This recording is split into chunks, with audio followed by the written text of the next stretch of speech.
Kim, I guess let's start with you and because you're in Jersey. I am. If you can't tell from my accent, born and raised here down in New Jersey.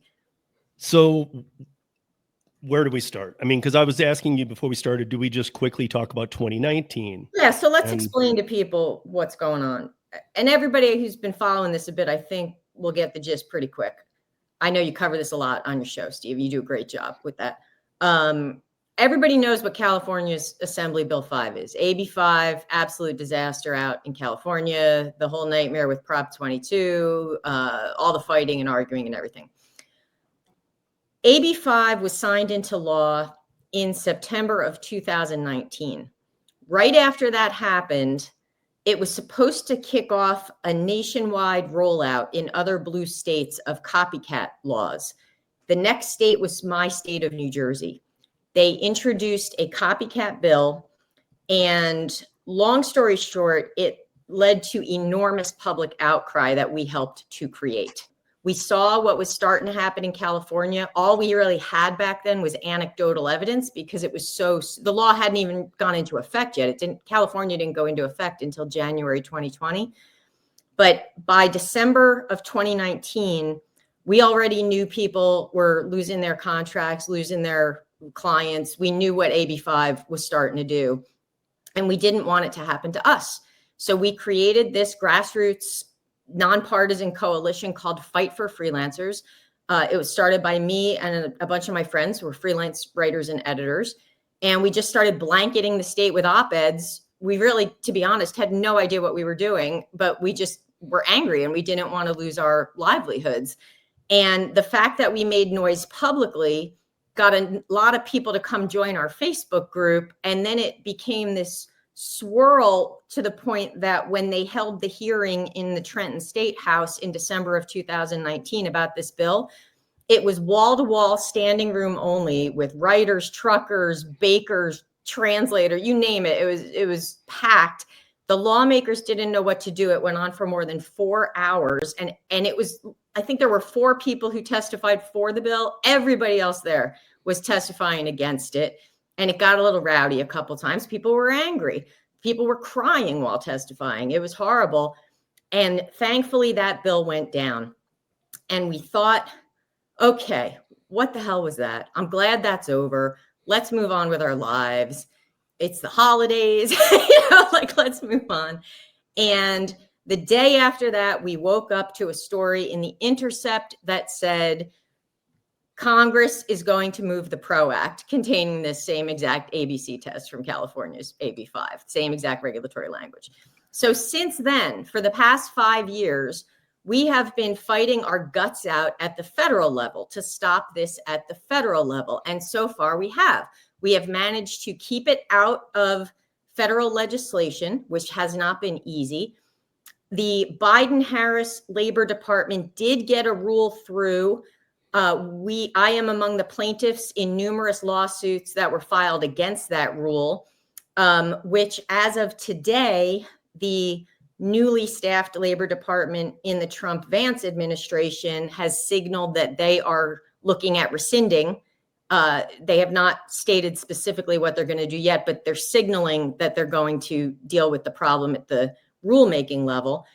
And so, and then this morning, Congress announced there's going to be a hearing next week called Empowering the Modern Worker, which is supposed to include testimony about a bill that California Congressman Kevin Kiley, our hero, cape and tights level hero, has introduced to try to protect everybody at the federal level with legislation. So everything's moving in the right direction finally at the federal level to get this fixed from a regulatory rulemaking standpoint at the Federal Department of Labor and from a legislative standpoint in Congress. Just as all that is happening, the yin-yangs down in Trenton in New Jersey at the Department of Labor said, hey, we're going to just make our own rule now too. And now they are saying, according to the attorney analysis I have seen online, and I know Mike is going to get in depth about this because I have to be careful what I say about things as a plaintiff in one of these lawsuits when you get into the nitty-gritty of this stuff. But what the lawyers are writing online is, I'll just read you my favorite line from one of these lawyers. He's a top labor lawyer, and he says, What this proposed rule would do, it would not merely tilt the balance in favor of employee status and against legitimate independent contractors, but rather lead to the elimination of all independent contractors in New Jersey. The title of this lawyer's analysis, this top lawyer's analysis, is that the Garden State may soon become even less hospitable to independent contractors than the Golden State. So just when we thought we had everything finally moving in the right direction and sorted out at the federal level and in New Jersey, boom, here comes the state of New Jersey. We are already in the 60-day public comment period. They can just impose this and do it this summer. And then we're going to have to duke it out and try one of several avenues we have identified to try and deal with these morons later. So I think I put this on, I know I put this on a post on Twitter, and I know, I think both of you guys saw it. I know Kim did. I put out a question that I've asked many times. And I put it real harsh. Can anybody name one thing that AB5 did positive? And I'm not saying to contradict the negative, just one thing that it did positive. One thing. Did it create one job? And yeah, it probably did. But did it create one job? Did it do anything that it was supposed to? Because how do the unions win if they kill off independent contractors? And those contractors like you, Kim, you worked for publications, you did this, you built a career, you built a niche. Mike has, I have been doing the same thing. And then now you don't want a boss. And you're not going to go back to having a boss. You're not going to go back to taking a W-2 job just because the state does something like that. I know you'll find some way to do something else. Well, and also the notion that all my clients are going to magically create traditional jobs is insane. I mean, we have way more than anecdotal evidence now of what happened in California. Economist Leah Palagashvili has done a couple of studies. The one specific to AB5 showed self-employment went down by 10.5%. Overall employment dropped by more than 4%. Her theory on that is that when you make it impossible for the small businesses to work with independent contractors, the small businesses go down too, and they can't get work done, and then they lose the traditional jobs too.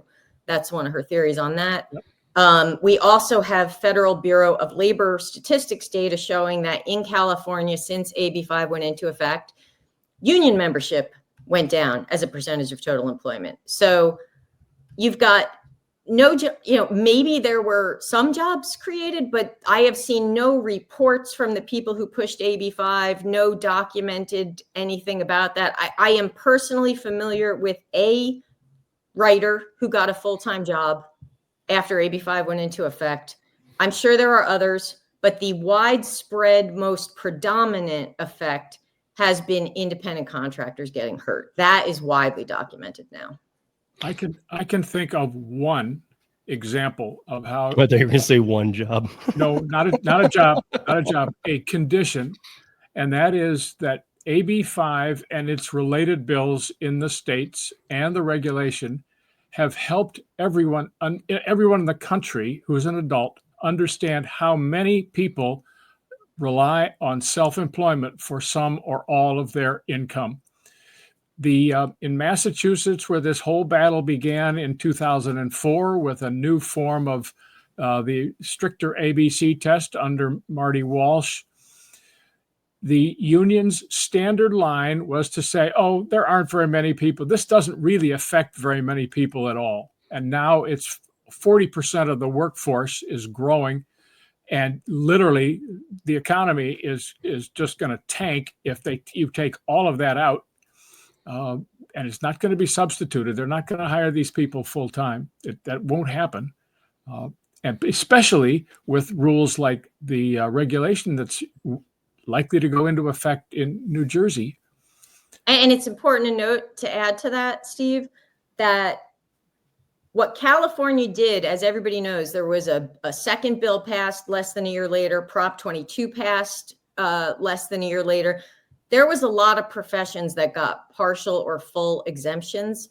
And I know that you've had Karen Anderson from Freelancers Against AB5 on your show. She's talked about how those exemptions are problematic, but they do exist. They have allowed some people in California to continue earning income as independent contractors. The New Jersey rule that's being proposed has no exemptions in it. So Yeah. And on that, how is it going to work for lawyers and anesthesiologists and all those people that got immediate carve outs? I mean, to me, it seems like the state policymakers are throwing an economic bomb into a country club next to a yacht marina. Talk about angering the wrong people, right? Yeah. It just seems nuts. I mean, because you're obviously not for the working people that want to make their own businesses, but now you're gonna. I mean, you can't. The lawyer. If you don't let lawyers have a carve out, you're gonna have every one of them sue you.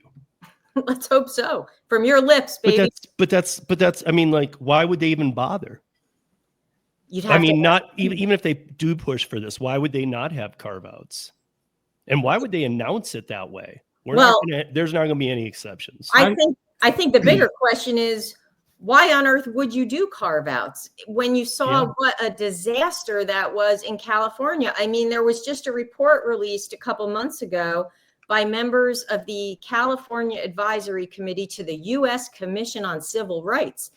It was a scathing report about how that exemption process was wildly unfair and just horribly wrong. There's everything about this is just wrong. We know what happens when you do this kind of policy making. We know the primary effects are bad.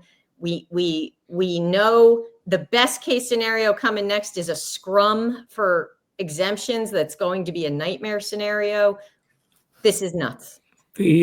The best explanation I can think of is that the California was legislation, and in New Jersey this is regulation. And the difference is that in California you could take your organized nonprofit membership group and get money from your members, special contributions or levy, and take that and try to buy the support or induce or campaign finance the members of the legislature who actually can directly change the law. And California was very productive of a lot of contributions made on behalf of seeking exemptions from AB 5. There isn't that alleyway here because it was proposed as a regulation, and the regulators are much less sensitive to the possibility of earning money because they really shouldn't, and I'm sure many of them don't make money off of the demand for changes. If this had been legislative in New Jersey, I believe the New Jersey legislators would have provided one or two like obvious medical, legal, dental sort of exceptions, as we used the word chum before, to attract other people demanding parallel and equivalent protection from this bill. Not to mention the administration that's doing this. It's the administration of our governor, Phil Murphy. This is an election year in New Jersey, and he's term limited. He's out in November. So they're dropping this and then walking out the door is what they're doing. Is he term limited out? Yes. Oh my goodness. Yes. So they're doing this and they're walking out the door in November. Well, I guess in January when the right. Is the timetable extremely fast tracked here? Yeah, you got a 60-day comment period, which we're in, and it ends on July 4th, which, fun fact, the government's not open on July 4th. It's a holiday. But after that, the state is supposed to review all the public comments and just thoughtfully consider what everyone says and make some decisions. And what do we really think is going to happen there? Come on. So before I move to Mike here, I do want to say that in the California one, I feel, and I've always said this, I feel like AB 5 was initially a net to catch gig app platform workers, rideshare delivery. And I feel like they said, let's just get everybody. And then it became, they're going to form the Flex Association and raise $200 million to fight us.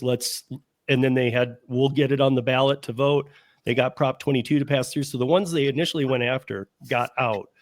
And they still went after everybody else. But in this, they're specifically doing something California never did, which is mentioning that before it happens. They're mentioning rideshare drivers and delivery drivers. And they're saying, you are right, you're in this. The New Jersey does a little bit of that.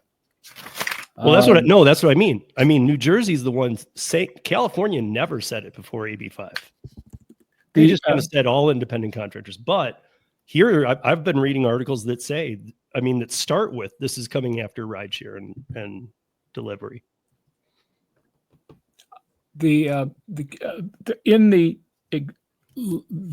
proposed wording of what would become the regulation, official regulation, there are efforts in the B prong to show examples of businesses that would be or would not be subject to the B prong changes that they are making in this proposal.